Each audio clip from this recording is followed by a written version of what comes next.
Evo idemo još malo, igramo se sa totalnom refleksijom. Sada ćemo da demonstriramo princip rada optičkog vlakna ili kabla koji radi na principu totalne refleksije. Za ovaj eksperiment potrebno je jedan stiropor, par čioda da promenimo pravolinijsku strukturu ovog našeg creva. Inače ovo crevo se može nabaviti u svakoj apoteci, košta 20 dinara za 1 metar. I evo ja ću uključiti sada laser i kao što vidite duž celog creva se vidi crvena laserska svetlost, a da vidimo da li signal, pošto znamo da svetlost prostire pravolinijski, ona sad ulazi u crevo, lomi se, da li možemo da uhvatimo to sada na zaklonu. Evo kao što vidite, znači signal je stigao ispod Atlantika, iz Amerike u Evropu, doduše možda je malo izgubio na svojoj snazi, ali svakako je stigao. Evo vidite, znači koristili smo princip totalne refleksije. Evo znači još jednom uključit ću laser. Vidite, znači ta cijelom dužinom creva se vidi crvena svetlost koja se može uhvatiti i na zaklonu. Ako bi kao zaklon ovde postavili jedan papir. Evo vidi se.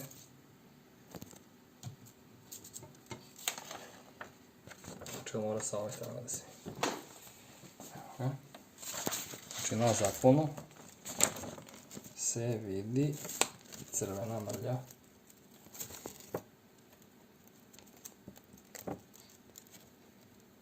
Evo ga, vidi se. Evo znači još jedno, videli smo u prošlom delu da se laserska svetlost videla na zaklonu. Evo da vidite prilike kako to sad izgleda cijelom dužinom. I vidite da sa druge strane creva, što bi rekli laici, svetli crveno.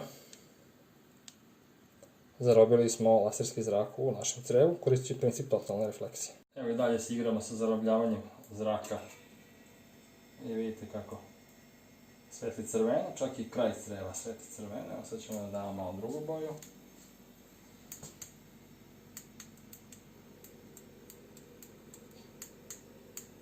Evo kodiramo neki signal. Vidite kako lepo svetli dno creva. Znači totalna refleksija na delu. Zrak svetlosti.